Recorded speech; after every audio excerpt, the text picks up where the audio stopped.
Freedom is nothing else but a chance to be better, once said Albert Camus, a renowned French philosopher. Indeed, the concept of freedom, with its myriad interpretations and implications, has long been a subject of profound philosophical discourse. But what if freedom, as we understand it, is inherently paradoxical? Let us delve into this intriguing paradox and attempt to unravel it. Consider a bird in a cage. We might say the bird is not free because it is physically confined. But what if the bird was born in the cage and knows no other reality? To the bird, the cage is its world. It might not feel the need to escape because it doesn't understand what it means to be free. This brings us to the paradox of freedom. The bird is technically free to do what it wants within the cage, but its freedom is limited by the confines of its cage. The same could be said of humans. We think of ourselves as free because we can make choices, but our choices are often limited by our circumstances, our upbringing, our culture, our financial status, our physical abilities. We are free, yet we are not.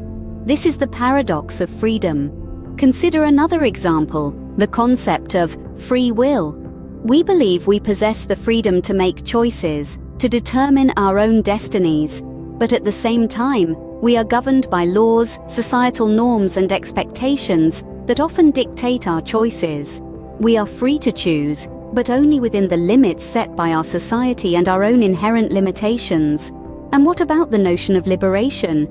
It implies breaking free from constraints, achieving a state of ultimate freedom. But isn't liberation itself a constraint? It dictates that there are certain conditions we need to break free from. It implies that there is a better state of being, a freer state that we should aspire to. Once again, we find ourselves entangled in the paradox of freedom. Think about this for a moment. Is freedom, then, not so much a state of being, but rather a continuous process?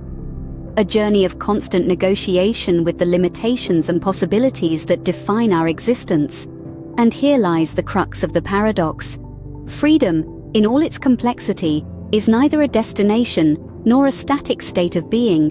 It is a dynamic, ongoing process, a delicate dance between the constraints that bind us and the possibilities that lie ahead.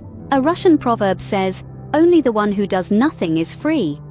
Perhaps then, true freedom lies not in the absence of constraints, but in the ability to navigate them, to find meaning and purpose within them, to continuously redefine and reshape our understanding of what it means to be free. As we wrap up this philosophical exploration, ponder over this. If freedom is inherently paradoxical, then what does it truly mean to be free? Remember, it's not about finding the right answer, but about engaging in the quest for understanding.